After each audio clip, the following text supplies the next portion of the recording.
Finalement, si on regarde bien votre position, et si on regarde la position d'un initié dans le monde, le principal cas de conscience qui surgit chez l'initié, sachant ce qu'il sait, son cas de conscience est de savoir s'il doit transmettre l'information ou la retenir. La transmettre sachant que ça ne changera rien fondamentalement, puisque les hommes sont toujours sujets à cette forme d'assujettissement et d'illusion dans le monde, ou la transmettre en espérant que le petit nombre la reçoive. Est-ce que c'est ça le cas de conscience d'un initié?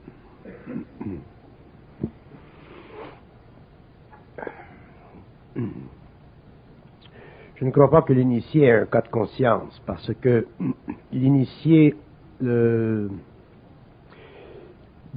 peut pas polariser ce qu'il sait, dans ce sens que ce qu'il dit ou ce qu'il écrit est trop à l'extérieur de son enveloppe égoïque. Donc, son caractère d'initié, dépendant de l'initié, va situer ce qu'il dit ou ce qu'il peut dire, non pas par rapport à la recherche d'une connaissance ou au besoin d'une connaissance d'une masse qu'elle ne pourra pas absorber d'une façon ou d'une autre, si on connaît l'homme tel qu'on le connaît, mais par rapport à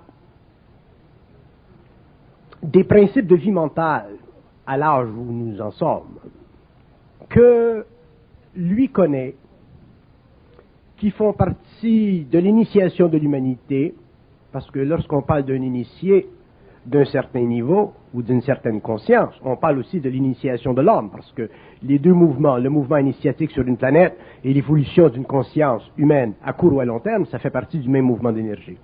Donc l'initié, lui, il est obligé, de par sa nature, de par sa conscience, de par le raffinement de son intelligence, autrement dit de par la présence de son esprit instantanément à travers l'ego, il est forcé, créativement, d'instruire l'humanité, non pas seulement des dangers qui font partie de l'évolution plus ou moins près de l'humanité, mais de la façon de contrer ces dangers.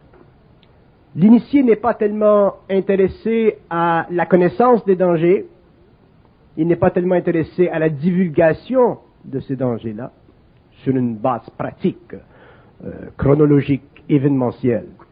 Il est intéressé à essayer, dans un temps qui fait partie de la conscience nouvelle, d'instruire l'humanité ou une partie de l'humanité ou les êtres qui font partie de cette nouvelle conscience en potentiel, afin qu'ils puissent comprendre comment, lorsque viennent les événements, comment pouvoir traiter avec eux sans être assujettis à eux.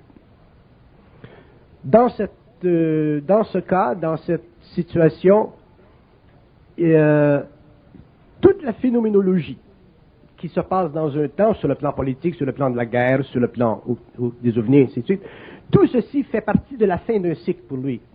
Donc, ces événements-là sont connus d'avance. Ils peuvent être, à cause de sa voyance, décrits ou parlés, mais ce n'est pas parce qu'ils seraient écrits, parlés ou dit qu'ils seraient empêchés. Pour la simple raison que, si on regarde un initié dans le sens absolu du terme, c'est-à-dire si on regarde un homme comme ayant la capacité de voir les événements dans le temps et de leur prescrire une date fixe, dans la mesure où, sur une planète expérimentale telle que la nôtre, il ferait ceci, il donnerait de l'information à une humanité dans une précision qui serait en elle-même catastrophique sur le plan psychologique et psychique. À ce moment-là, l'initié entre dans un nouveau temps. Donc, ceci pour dire que un initié aujourd'hui ne peut pas, dans le temps où nous sommes, annoncer à une humanité des événements d'avance. Des médiums peuvent le faire. Des psychiques, des gens qui ont une certaine capacité de médiumniser l'événementiel peuvent le faire. Mais l'initié ne peut pas le faire parce que dans la mesure où il le fait, il ne peut pas se tromper. Donc, dans la mesure où il ne peut pas se tromper, il crée un choc terrible, surtout dans un temps où l'information se diffuse instantanément dans le monde. Donc, ceci fait partie d'un autre temps. Il viendra un temps où un initié pourra annoncer tel événement et tel événement. Mais déjà, à partir du moment où cet homme pourra faire ceci, l'humanité sera entrée ou entrera dans le nouveau cycle. Déjà, les événements dans le monde seront suffisamment avancés au niveau des grandes perturbations nécessaires à l'évolution de la conscience humaine. Et à ce moment-là, l'initié forcément sera écouté. Parce que forcément, l'homme aura besoin de comprendre des choses, mais dans un même moment, l'initié se présentera dans le monde, d'une façon occulte ou d'une façon officielle, mais il se présentera dans le monde. Donc, si on parle de l'initié, on ne peut pas lui demander de donner à l'homme ou à l'humanité de l'information qui fait partie des secrets de la fusion. Parce que faire ceci, automatiquement, lui demande d'entrer dans un autre temps, et il ne peut pas entrer dans un autre temps avant que lui-même ait créé cet autre temps. L'initié crée l'autre temps à partir des plans subtils. L'initié, sur les plans subtils, peut entrer en contact avec des intelligences de différents niveaux. Il peut entrer en relation d'intelligence à intelligence. Il n'est pas limité par son corps matériel, il n'est pas limité par son cerveau matériel. Donc, il utilise un véhicule éthérique, il utilise son cerveau éthérique, et il est sur le même pied d'égalité au niveau intelligence avec les plans parallèles. C'est seulement dans la matière qu'il humanise sa conscience et qu'il assujettit sa conscience aux conditions de l'humanité actuelle. Sur les autres plans, l'initié, il est libre, comme tous les hommes sont libres. Mais sur les autres plans, l'initié actualise dans le monde et dans la conscience de la planète son statut universel. Donc, sur les autres plans, il ne peut pas être contesté dans la vision géo-métapolitique de l'univers local. Donc, automatiquement, l'initié sur les autres plans prépare l'échange entre une régence planétaire et aussi, éventuellement, des populations, des intelligences qui matérialisent leur technologie pour entrer dans l'atmosphère de la planète et entrer en relation avec l'homme. Ça, c'est la position de l'initié. Ce n'est pas que l'initié n'est pas intéressé au mystère de la planète. Ça fait partie de la conscience créative.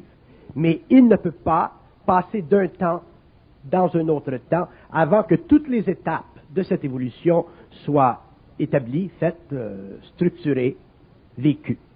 L'initié est beaucoup plus lié, il est beaucoup plus impuissant face au mystère de la vie ou de la planète que le simple médium. Le simple médium, il est donné de l'information à travers le plan astral.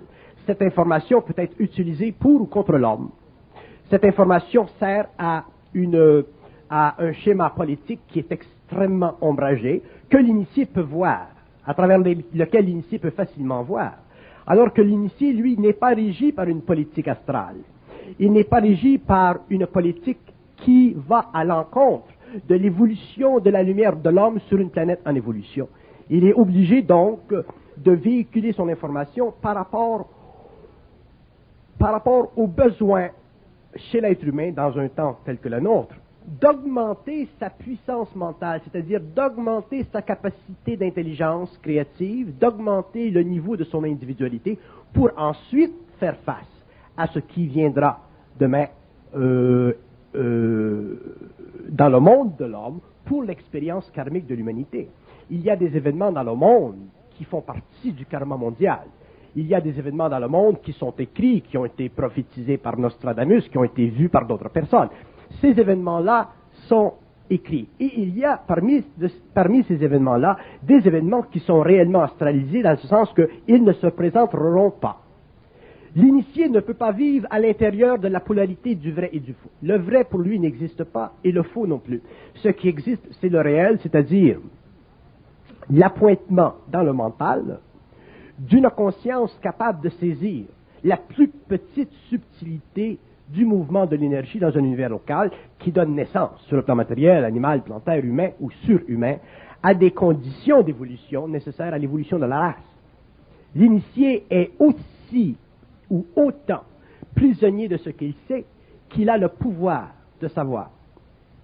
Vous savez à quoi ça me fait penser, moi? Ça me fait penser au naufrage du Titanic. Titanic qui frappe l'iceberg au large des côtes de Terre-Neuve, et l'initié qui est le capitaine et qui réunit tout le monde dans la salle de danse, et puis qui dit 3, 4, plus près de toi, mon Dieu. Je savais bien des choses, j'aurais pu vous les expliquer, mais ça fait partie du karma mondial. Vous devez couler, les femmes et les enfants d'abord, comme dans tous les naufrages, chacun sa barrique de rhum et courage. Hein? Et s'il y en a parmi vous des survivants qui atteignent la rive, je leur expliquerai leur karma. Et comment l'humanité va continuer après le naufrage. Bon, d'abord, l'initié n'est jamais le capitaine du bateau. L'initié n'est jamais dans le bateau. Si on prend l'exemple qui est intéressant du naufrage du Titanic, l'initié aurait été Thompson. L'initié ne serait pas celui qui capitaine le bateau. Il est évident, en tout cas, peut-être pas nécessairement pour tout le monde, mais il est évident que dans la mesure où un homme est libéré des liens karmiques, libéré des forces planétaires qui assujettissent la conscience de l'être sur une planète, à ce moment-là, ce qui se passe sur la planète fait partie du karma de la planète et une autre étape vient ensuite ou en parallèle pour permettre qu'un certain nombre dans le monde d'individus puissent, de par leur sensibilité, de par leur spiritualité, de par leur conscience mentale éventuelle, en arriver à comprendre le jeu de la vie sur la planète.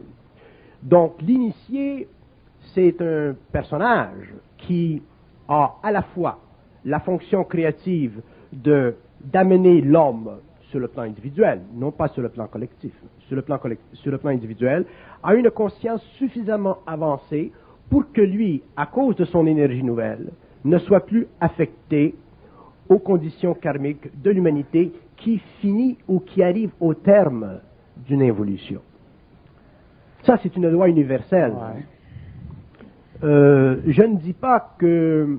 Bon, si on retourne un peu en arrière, supposons par exemple qu'aujourd'hui ou demain, je décidais d'écrire un livre sur la nature de ce que nous appelons l'intelligence dans le cosmos. L'information qui viendrait dans ce livre serait d'une telle science, d'une telle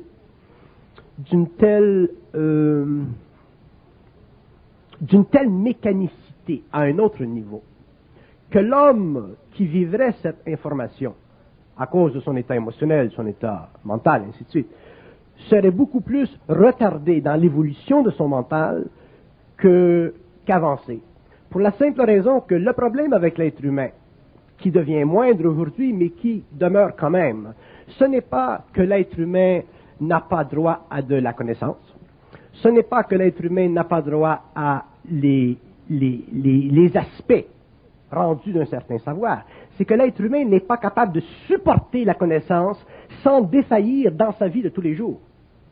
Au cours de mon expérience, j'ai remarqué que les gens qui font une évolution spirituelle, une évolution ésotérique ou occulte, ainsi de suite, les gens qui vont un peu au-delà des connaissances normatives de notre société, vivent un choc psychique.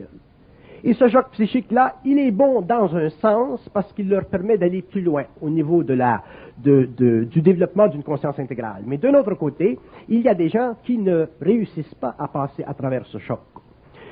Si nous projetons dans le monde, surtout avec les instruments que nous avons aujourd'hui, de la connaissance qui est trop avancée dans le temps, non pas avancer pour l'humanité, mais avancer dans le temps, au niveau des masses, par exemple. À ce moment-là, nous risquons de créer une psychose collective. Et c'est dans ce sens-là que l'initié ne peut pas parler avant un certain temps de certaines choses. Non pas qu'il ne le veut pas, mais il ne le peut pas. Vibratoirement, il ne le peut pas. Fait que l'initié, il embarque pas sur le Titanic, il reste à quai. Il sait que le Titanic, qui est réputé insubmersible, va couler à sa première traversée, mais il ne veut pas créer de psychose collective et dire rien au monde. Il dit embarquez-vous, quand vous aurez votre voyage, vous aurez compris ce que j'ai pas voulu, ce que j'ai pas pu vous dire. Imaginez-vous la même situation historique. Si quelqu'un en Angleterre, à Southampton, bon, au lieu de prendre un initié, prenons un voyant. Si un voyant en Angleterre avait dit que le Titanic allait et devait couler, que ça avait été écrit dans le livre de Thomson, est-ce que vous croyez que les gens seraient débarqués du bateau? Non. Ça n'aurait rien Regardez changé. ce qui est arrivé avec Kennedy et Gene Dixon quand il est C'est pour ça allé que au vous Texas. dites que ça ne fait pas de cas de conscience pour vous. Là, je Voilà. vous comprends.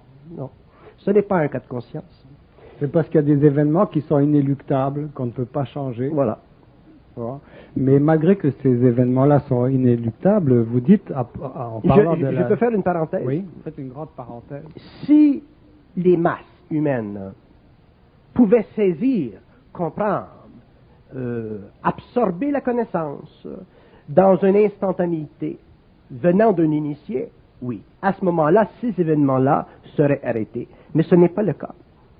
Et c'est pour ça que vous dites, à propos de la civilisation, après que celle-ci ait connu la guerre et des calamités qui séviront au terme de la période involutive, page 751.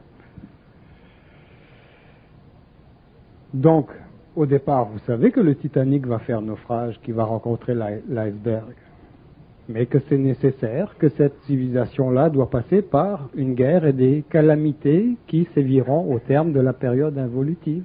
Parce que les conditions sont là. Et l'initié ne peut pas les arrêter sur le plan matériel.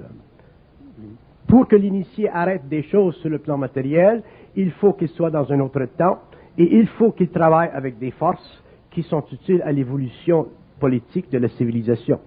Donc, comme il ne peut pas faire ça parce qu'il n'est pas dans ce temps-là, les événements font partie du karma mondial et l'homme doit les vivre parce que, sur une planète expérimentale telle que la nôtre, il faut absolument que la nature de la conscience humaine soit transformée.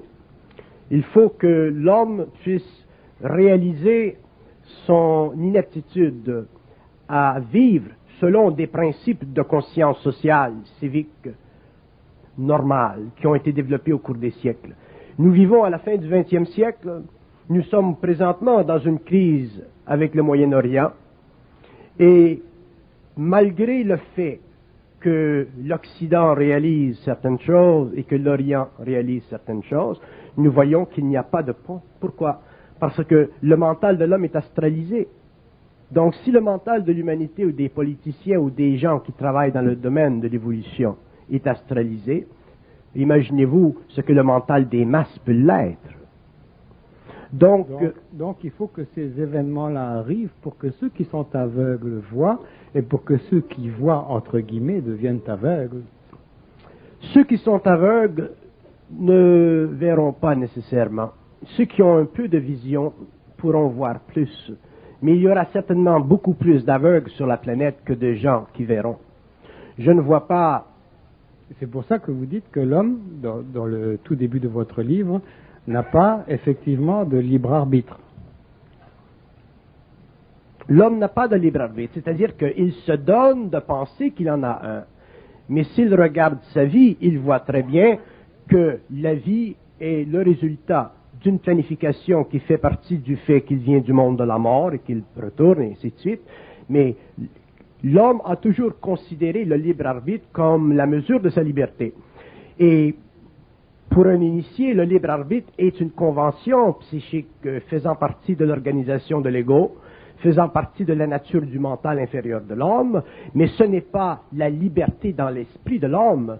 Le libre arbitre pour un être humain, c'est valable sur le plan philosophique, à l'intérieur de certaines normes, mais sur le plan de la vie totale, sur le plan de la conscience totale, sur le plan de la créativité de la conscience totale, sur le plan de l'identité de l'homme, sur le plan de sa réalité indivisible, le libre arbitre, pour moi, c'est une risée de son intelligence créative. C'est rire de lui-même de croire que le libre arbitre est une fonction événementielle, valable et absolue. Et la preuve, c'est que les hommes, dans leur expérience, réalisent très bien que la vie n'est pas sous leur contrôle. Et la vie de l'homme ne sera pas sous son contrôle tant que l'humanité, au cours de la prochaine évolution et celle qui viendra ensuite, n'aura pas réussi finalement à reprendre le contact qu'elle avait originalement lorsqu'elle s'est manifestée.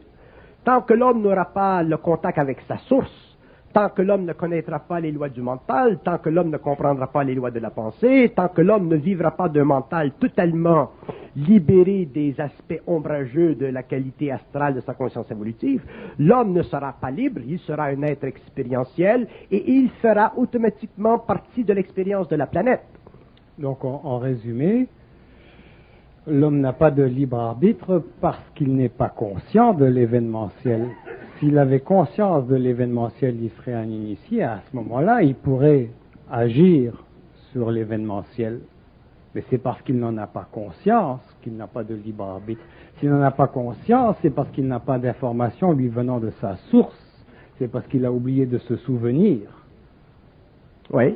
Même s'il a accroché c'est-à-dire au que ce cul n'est pas qu'il n'a pas de devise, libre je arbitre, me il souviens. se donne d'avoir un libre arbitre. Mais ce libre arbitre n'est pas Mais il n'en a pas. de la liberté. Non, il n'a pas de liberté puisqu'il n'a pas conscience de l'événementiel. Il ne faut pas confondre le libre arbitre avec la liberté. Le libre arbitre, c'est une dimension psychologique de l'ego qui permet à l'ego de croire qu'il est libre. Alors que la liberté créative de la conscience future de l'homme, c'est sa capacité intégrale de pouvoir se souvenir, c'est-à-dire de pouvoir aller à la source même de sa conscience pour déverser dans son expérience matérielle une fonction créative de cette source. C'est la définition même de l'initié. C'est la définition de l'homme conscient. L'initié est simplement un homme qui vient avant, mais l'homme libre, demain, au cours de l'évolution, sera ce que nous appelons aujourd'hui un initié. La seule raison pour laquelle nous employons le terme initié aujourd'hui, c'est parce qu'on peut poindre le doigt vers des individus qui représentent une conscience un peu plus grandissante, un peu plus à l'avant-garde du reste de l'humanité. Mais une fois que l'homme sera dans sa propre énergie, dans sa propre identité, l'homme lui-même sera un initié, donc à ce moment-là, on ne parlera plus d'initié. On parlera simplement d'homme conscient, d'homme ayant une conscience intégrale, identique à elle-même, d'homme libre et d'homme naturellement pouvant avoir accès finalement à des plans de vie qui vont au-delà de la matière et qui ont la possibilité de créer dans sa conscience des perceptions qui vont beaucoup plus loin que la perception que nous avons aujourd'hui à cause de notre emprisonnement dans la matérialité qui conditionne notre intellect, qui nous donne l'impression d'une liberté que nous appelons le libre arbitre, mais qui dans le fait, n'est pas une liberté. Notre capacité de discerner entre le vrai et le faux n'est-elle pas liée à notre capacité de discerner entre le bien et le mal? Notre capacité de discerner entre le vrai et le faux est reliée à cette capacité de discerner entre le bien et le mal, mais la raison pour laquelle nous sommes obligés de discerner entre le bien et le mal, c'est parce que nous sommes obligés de prendre une position psychologique par rapport à la polarité de notre conscience égoïque. Si nous n'avions pas cette polarité dans la conscience égoïque, nous n'aurions pas à nous casser la tête par rapport au vrai, au faux, au bien, au mal. Nous aurions simplement une intelligence créative, et cette intelligence créative, étant créative, neutraliserait la polarisation de notre conscience et l'homme ne souffrirait pas psychologiquement ou philosophiquement ou psychologiquement par rapport au vrai ou au faux. La souffrance de l'humanité aujourd'hui, elle est basée sur cette polarité. Les peuples se déchirent, les individus se torturent, et ça fait partie de la conscience égoïque réflexive de l'homme.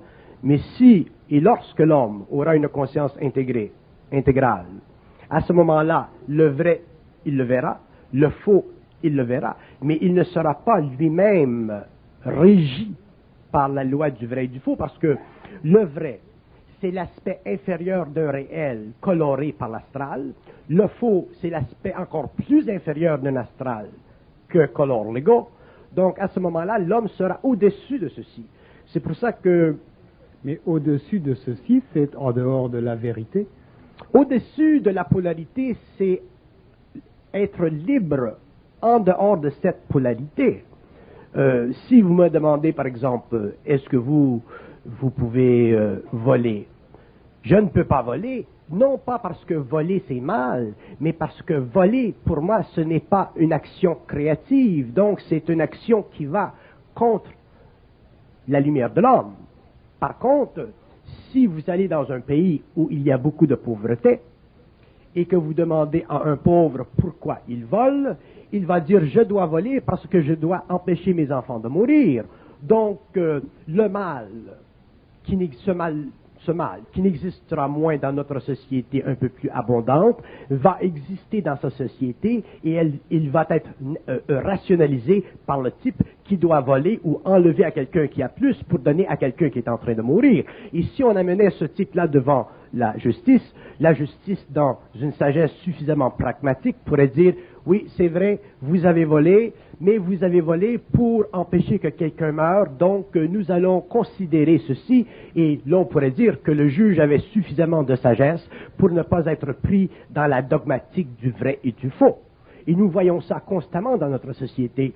Nous voyons constamment où la polarité du vrai et du faux, donc la polarité de la justice, elle est toujours selon ceux qui jugent, ajustée en fonction de la problématique réelle de la vie, et non pas en fonction de la philosophie ou de l'éthique de l'action.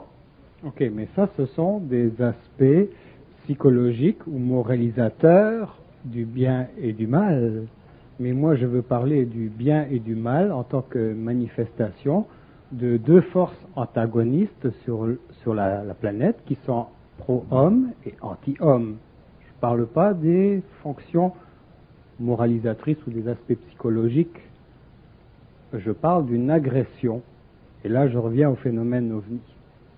Si vous l'amenez à un niveau supérieur, à un niveau plus élevé, le problème demeure le même. Il cesse d'être moral, il devient simplement d'ordre psychique, d'ordre mental.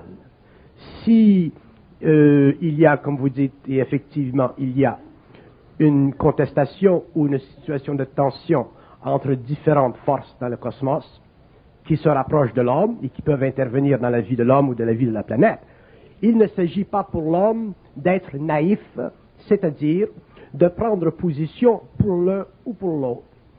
Pour moi, ce que nous appelons le bon ou le bien cosmique, c'est une dimension simplement d'une hiérarchie évoluante qui a son niveau d'évolution.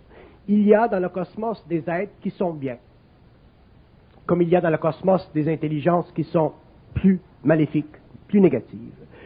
Dans un cas ou dans l'autre, l'homme ne doit pas assujettir son intelligence à la conscience universelle, galactique de ces intelligences. Il doit d'abord les rencontrer. Il doit d'abord pouvoir les évaluer. Il doit d'abord pouvoir communiquer avec elles. Il doit d'abord pouvoir établir un lien de communication qui est sous sa gestion à lui, qui est sous son contrôle à lui. Admettons par exemple que vous seriez un homme qui pratique de la magie blanche. Bon, de la magie blanche devrait être perçue dans notre société comme une bonne forme de magie. Donc moi je suis un homme, je vous rencontre. Si je vous rencontre en tant qu'homme et que vous faites de la magie blanche, je vais être épris probablement de la sagesse de la magie blanche. Donc je vais être obligé quelque part au cours de mon expérience avec vous de vivre une certaine domination de votre grande magie blanche. À condition que le bien ait jamais dominé quelqu'un. Non, je viens à ça. Si par contre, vous êtes un homme qui, comme vous dites, vit le bien, qui ne domine pas, à ce moment-là, vous ne pouvez pas faire de magie blanche. Parce que je vais vous expliquer qu'est-ce que c'est le bien qui ne domine pas.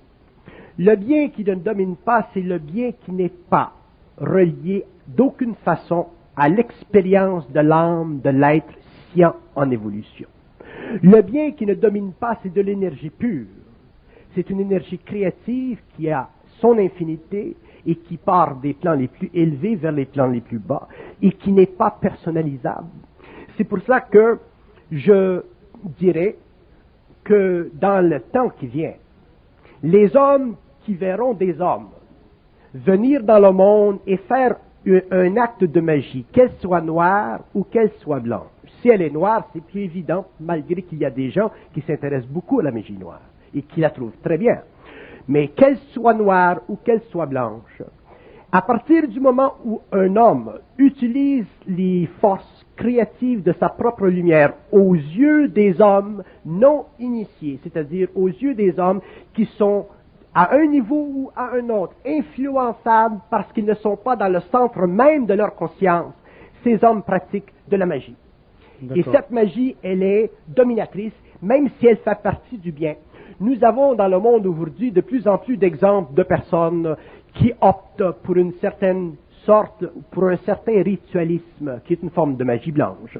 Et nous voyons toujours à l'extrémité de ces actions une bâtardisation de l'énergie, une astralisation de l'énergie.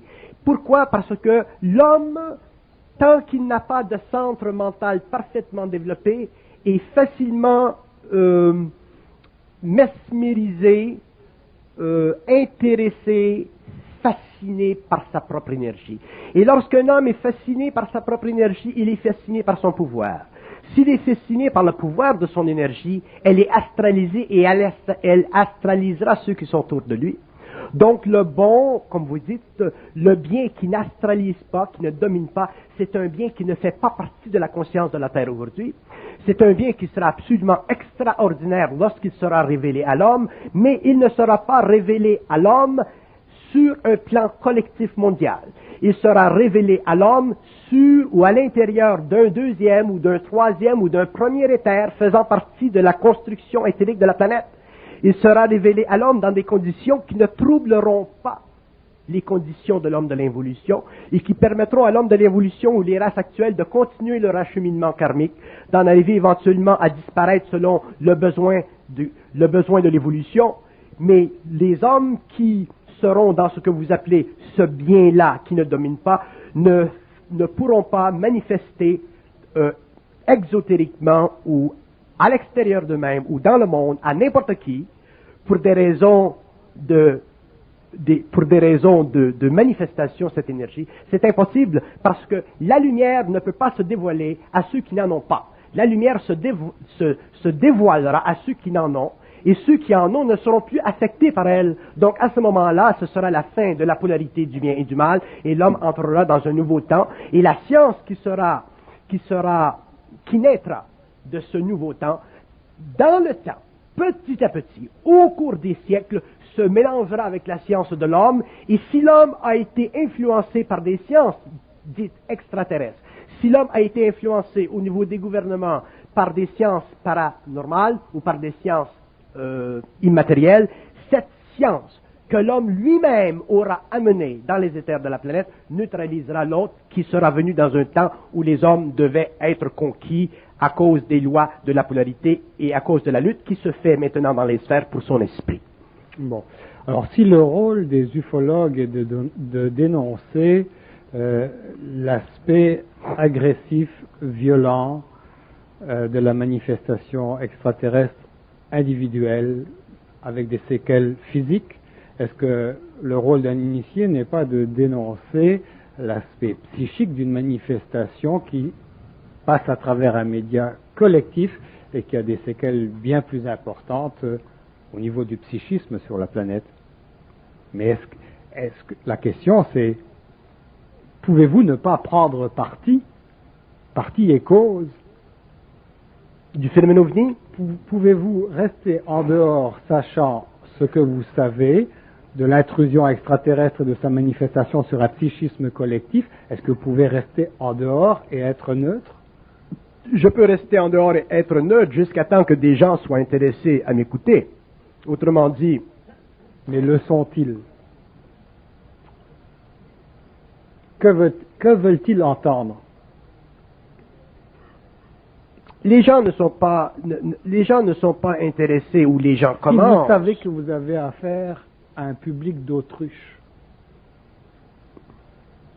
et que vous savez qu'ils sont plus intéressés à ce que vous leur parliez de ce qui se passe sous le sable que de ce qui se passe au-dessus de leur tête, allez-vous leur parler de ce qui se passe au-dessus de leur tête ou de ce qui se passe dessous le sable? Ça dépend. Ça dépend des autruches. Il y a des autruches qui vont garder leur tête dans le sable pour peut-être aller chercher quelque chose dans la matière du sable. Il y a des autruches qui vont garder la partie postérieure à l'extérieur parce que ça leur permet d'avoir une présence dans un monde qu'ils ne peuvent pas ou qu'ils ne veulent pas connaître. Moi je connais des gens qui sont très intelligents, des gens que l'on peut considérer comme des personnages particuliers, des gens qui ont une certaine sensibilité, une grande sensibilité, qui sont très près d'ailleurs du phénomène et de la recherche sur le phénomène OVNI. Et si je parle à ces gens-là du phénomène OVNI, ce qui se passe, c'est qu'ils développent une sorte de maladie cérébrale face à ce phénomène. Ils développent une sorte d'angoisse face à ce phénomène. Et ce qu'ils réalisent, c'est qu'ils ne peuvent rien faire pour réellement, individuellement, mettre à jour ce phénomène. Donc, ils réalisent que c'est collectivement, au fur et à mesure où les années passent, au fur et à mesure où de l'information sort, que le phénomène OVNI va graduellement faire partie des manchettes des journaux. Mais, je leur dis toujours à ces gens-là, le phénomène OVNI, en ce qui concerne sa présentation dans le monde, c'est une chose. Et je réalise qu'elle est importante. Mais ce que je sais, c'est que la dimension psychique de l'homme, la conversion mentale de l'homme par rapport à ce phénomène est beaucoup plus importante que le phénomène lui-même. Parce que le phénomène lui-même, il va être absorbé, il va créer les remous qu'il doit créer dans le temps où les forces internes et les forces externes pourront amener le phénomène dans le monde. Parce que il ne s'agit pas pour l'homme, pour le scientifique, pour le type qui fait de l'OVNI, il ne s'agit pas pour les hommes d'avoir l'illusion que ce sont eux qui vont amener l'information dans le monde. L'homme est dans l'illusion qu'il pense. Il y a des gens qui vont presser pour la publication du phénomène OVNI et qui sont eux-mêmes contrôlés par des forces au-delà de leur conscience subjective. Il y a dans le phénomène OVNI des intelligences occultes, très occultes, qui veulent créer la panique chez les masses. Il y a aussi dans cette sphère une réticence à révéler aux masses la science. Autrement dit, les intelligences qui font partie des mondes parallèles sont intéressées à ce que l'homme sache la présence, mais ils ne sont pas intéressés à ce que l'homme ait accès à la science. Donc il y a une politique cosmique qui se joue, et c'est pour ça que l'homme aujourd'hui trouve très très difficile de faire un lien entre l'information concernant l'aspect existentiel du phénomène et l'application scientifique qui pourrait régler beaucoup de problèmes dans notre monde. Alors que l'initié, lui, n'est pas prisonnier de cette situation. Autrement dit, il sait ce qui se passe sur le plan matériel, il sait ce qui se passe sur les plans invisibles, sur les plans parallèles, et il est plus intéressé à faire comprendre aux gens que ce qui est important pour eux, c'est d'en arriver à avoir un centre suffisamment développé pour que lorsque viendra le phénomène, d'une façon ou d'une autre, il puisse résister à l'émotion spirituelle qui va entacher une grande part de l'humanité. Là, vous parlez de résister à une émotion spirituelle face au phénomène OVNI, mais il n'y a pas dans les annales de l'ufologie de cas de gens qui ont résisté d'une façon spirituelle au phénomène. Ils ont été enlevés, séquestrés, kidnappés. Oui, mais quand vous parlez du phénomène utilisés en tant que cobayes, on a fait des prélèvements de peau sur eux autres, de l'insémination artificielle. On leur a enlevé leur fœtus aux femmes. Après 3 mois. Mais n'oubliez pas une chose, lorsque vous parlez du phénomène OVNI, Oui. Vous parlez du phénomène ovni vécu par un certain nombre restreint de personnes à la fois. Là, je parle du phénomène ovni à l'échelle mondiale. Le phénomène ovni à l'échelle mondiale, vécu à l'échelle mondiale, perçu par la télévision, rendu public à l'échelle mondiale, c'est une autre paire de manches. C'est une autre paire de manches. Ce ne sera plus une affaire de gens ou d'intelligence venant d'un monde parallèle vers le plan matériel pour enlever les poils dans le nombril d'une femme. Ce sera un phénomène cosmique d'une grande envergure qui aura pour conséquence de changer instantanément la conscience de la Terre, pour le bien ou pour le mal, non pas en fonction d'eux, mais en fonction de ce que l'homme pourra vivre de ses émotions. Autrement dit, ce que je veux dire, que viennent des intelligences. Bon, admettons que viendraient demain des intelligences qui couvriraient la surface de la Terre, et des intelligences, je ne parle pas de vos petits bonhommes verts, là, je parle d'intelligences suffisamment développées sur le plan. Moi, je parle de ceux que vous appelez, ceux qui peuvent nous duper. Bon, mais laissez-moi finir. Dans vos propres termes. Je parle, là, j'essaie de faire comprendre que viennent demain, dans le monde, la manifestation ovni à l'échelle mondiale. Et que ces êtres-là seraient des êtres de bonne intention. Oui, il faut sortir le bazooka. Le problème demeurera toujours le problème de l'homme. C'est l'homme lui-même qui va faire de ces êtres un bien ou un mal à cause de son émotivité. Le chrétien va vivre le phénomène ovni d'une certaine façon, les peuples islamiques vont le vivre d'une autre façon, les peuples bouddhistes vont le vivre d'une autre façon, les athées vont le vivre d'une autre façon, les scientifiques vont le faire vivre d'une autre façon. Donc, l'homme sera obligé de vivre un phénomène cosmique selon sa nature à lui et non pas en fonction du phénomène cosmique. Et c'est ça que je veux dire. L'homme doit demeurer dans l'intégralité de sa conscience, de sorte que lorsque viendra ce phénomène, admettons qu'il serait bien, que l'homme ne puisse pas perdre son identité face à des intelligences qui sont, sur le plan de l'évolution, extrêmement avancées. Il ne s'agit pas pour l'homme, demain, au cours de l'évolution, de vivre par rapport à des étrangers, en fonction d'une puissance cérébrale très avancée sur la sienne. Il s'agit pour l'homme de vivre par rapport à lui-même et par rapport à des êtres qui font partie de sa propre nature. Des êtres qui feront partie d'une régence planétaire et qui pourront égaliser la puissance de ces civilisations venant vers la Terre pour finalement permettre que l'homme sur sa propre planète demeure un être en contrôle de son évolution. Il n'y a pas de danger pour l'humanité qu'en fonction de l'ignorance et la naïveté de l'homme. Ce n'est pas le phénomène extraterrestre qui me trouble. Ce n'est pas le phénomène extraterrestre qui m'inquiète.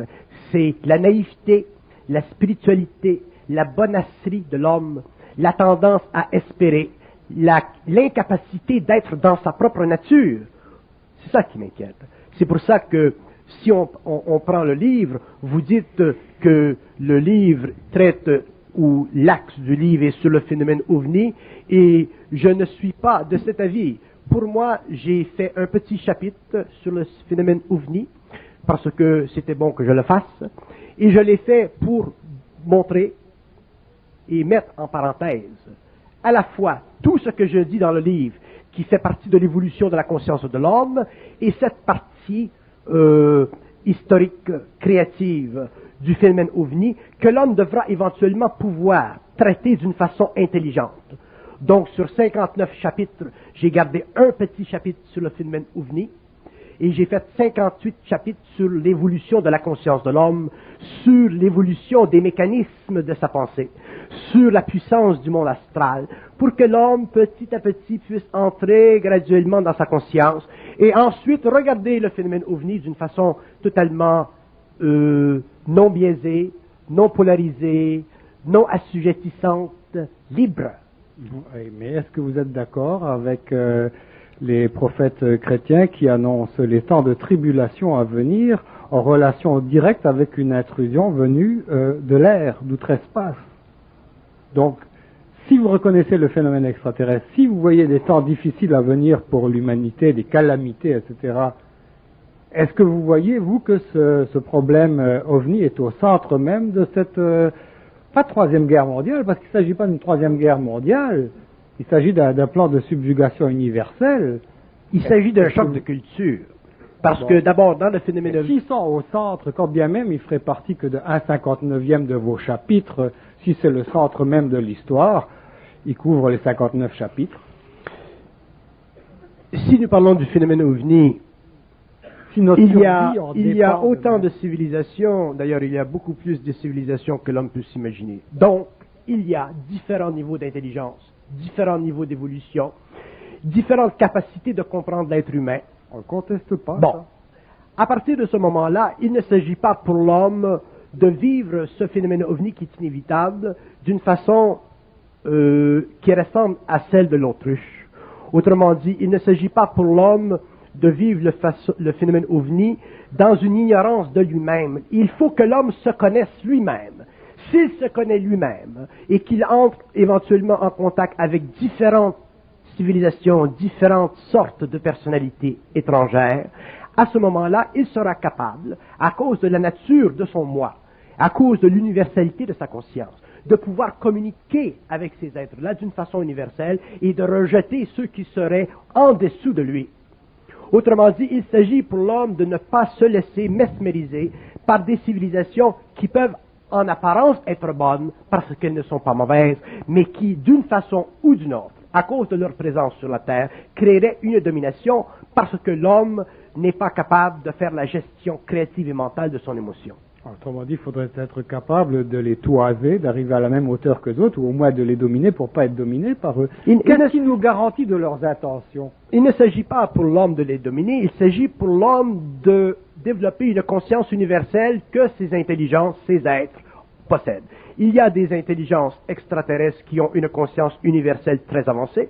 Il y a des êtres extraterrestres qui ont une conscience universelle extrêmement limitée, qui sont simplement développés d'une façon scientifique.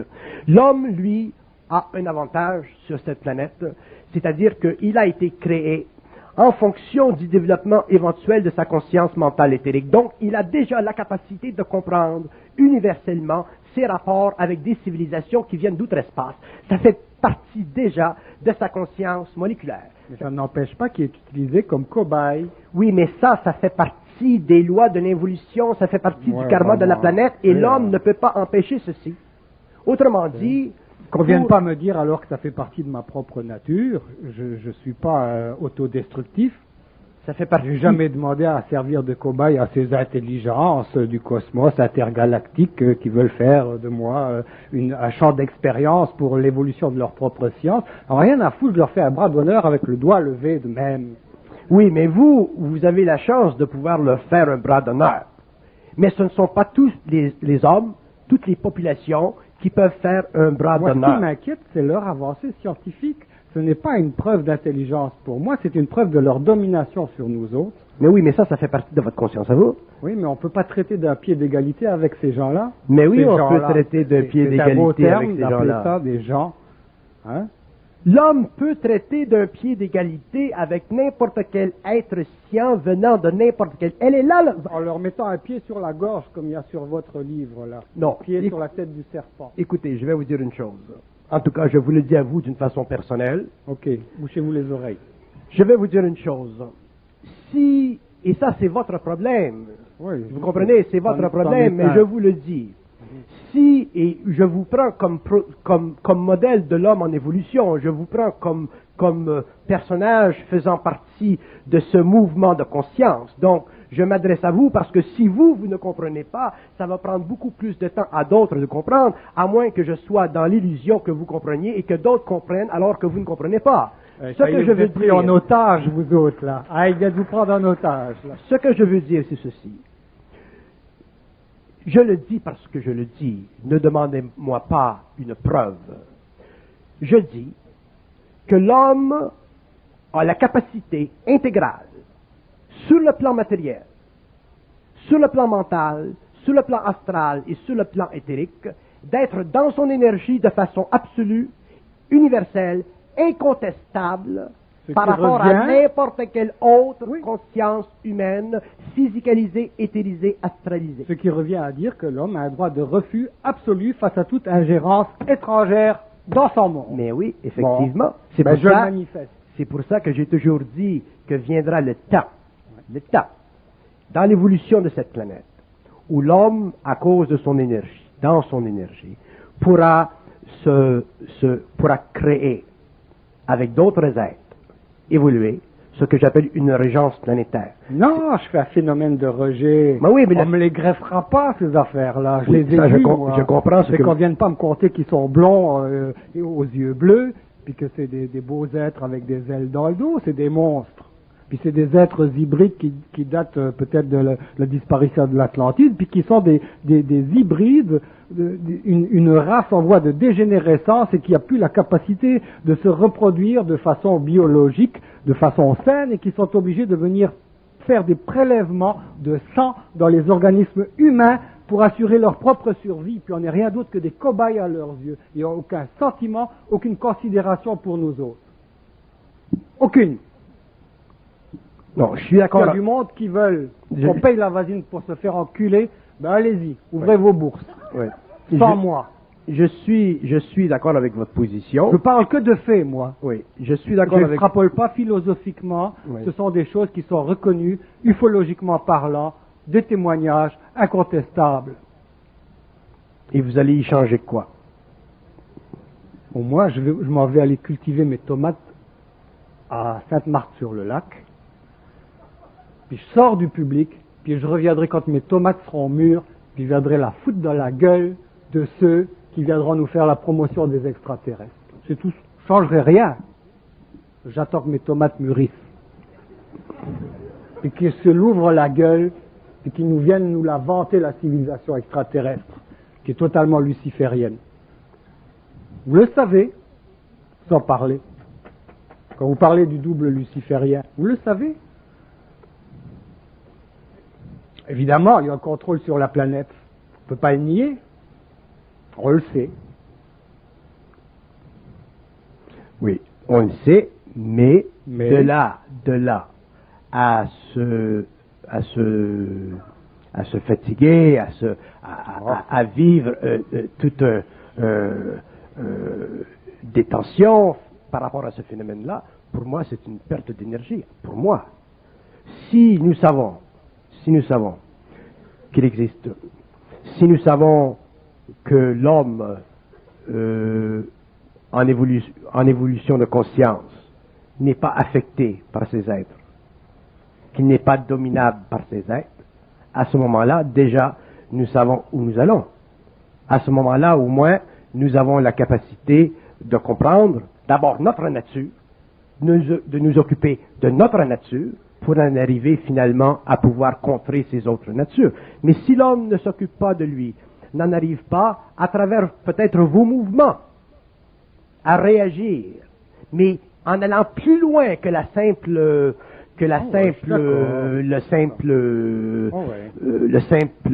révolte. Tu sais, si l'homme n'en arrive pas à réellement se cristalliser dans ses centres, le phénomène va demeurer et l'homme le vivra. Donc je comprends votre réaction au phénomène OVNI, et d'ailleurs je suis content parce que ça fait des années qu'on me parle du phénomène OVNI, que Richard Glenn me parle du phénomène OVNI, que des gens vantent de phénomène OVNI, qu'on essaie de le décrocher, de le rencontrer partout, ce phénomène OVNI, et ça fait des années que je dis que les gens s'occupent d'eux-mêmes, que les gens s'occupent de comprendre peut-être ce que je dis.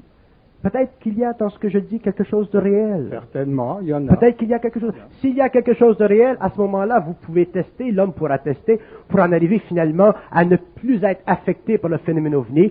Et selon l'évolution des temps, l'évolution de la civilisation, des gouvernements, ainsi de suite, ou les efforts des ufologues, nous, les hommes conscients sur cette planète, de n'importe quelle nation, de n'importe quel peuple, nous serons traités avec ce genre de phénoménologie.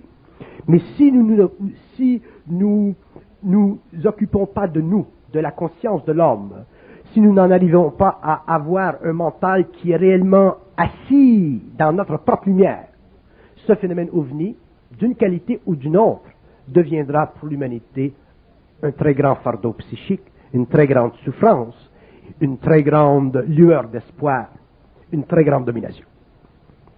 On s'arrête-tu là? Moi, je ne peux pas, oui.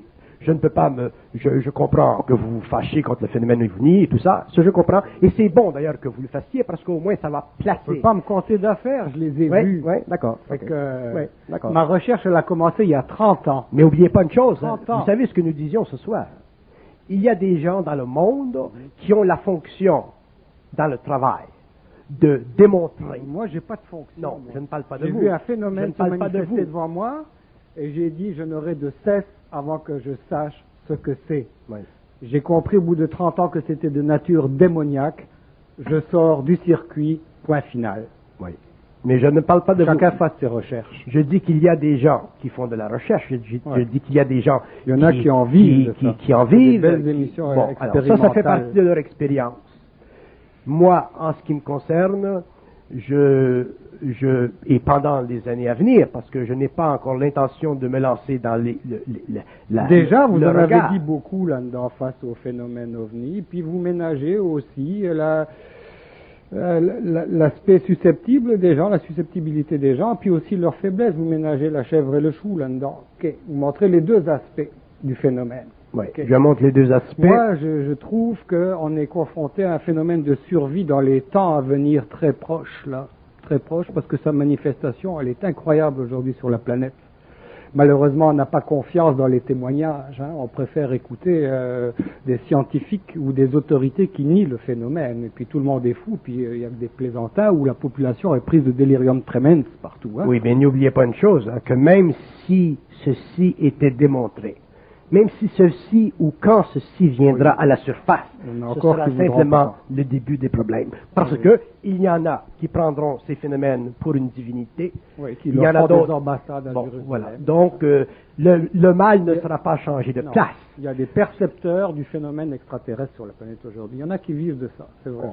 Bon, puis il y a de nouvelles religions. En tout cas, dans mon optique à moi, ce que je dois faire et ce que je vais continuer à faire, c'est de faire réaliser à l'homme que dans la mesure où il entrera dans sa conscience, que le phénomène ovni soit d'un ordre ou d'un autre, il en sera libre, il n'en sera pas touché. Si l'homme n'en arrive pas à prendre sa conscience en main, à ce moment-là, l'homme vivra le phénomène ovni parce qu'il est inévitable, comme vous le dites, il est là, mais l'homme le vivra selon sa propre naïveté, sa propre spiritualité, sa propre ignorance. Et vous savez qu'il va embarquer à 99,9%. Non, évidemment. Évidemment, parce que l'homme ne sera pas suffisamment dans sa propre intelligence à lui. L'homme n'aura pas finalement réalisé qu'il est égal à n'importe qui et à n'importe quoi dans sa propre individualité. Dans l'individualité créative universelle de l'homme, il n'y a pas de hiérarchie. Dans l'universalité créative de l'homme, il n'y a pas de hiérarchie. Donc, l'homme sera obligé, avec le temps, de constater dans sa propre expérience, remarquez bien, que nous parlions de phénomènes ovnis, d'extraterrestres, des petits bonhommes ou des grands bonhommes, ou que nous parlions des maîtres dans le monde, que nous parlions de ci ou de ça, l'homme, dans son individualité, devient un intouchable. Et le prix qu'il doit payer pour ça, c'est sa capacité de s'arracher graduellement au cours de sa propre transformation à toute la croyance et à tous les mouvements et à toutes ces doctrines dont certaines sont réelles, mais dont certaines sont colorées, qui causent en lui une perpétuelle anxiété et qui l'empêchent de regarder son visage et de voir qu'il est lumière. Oh.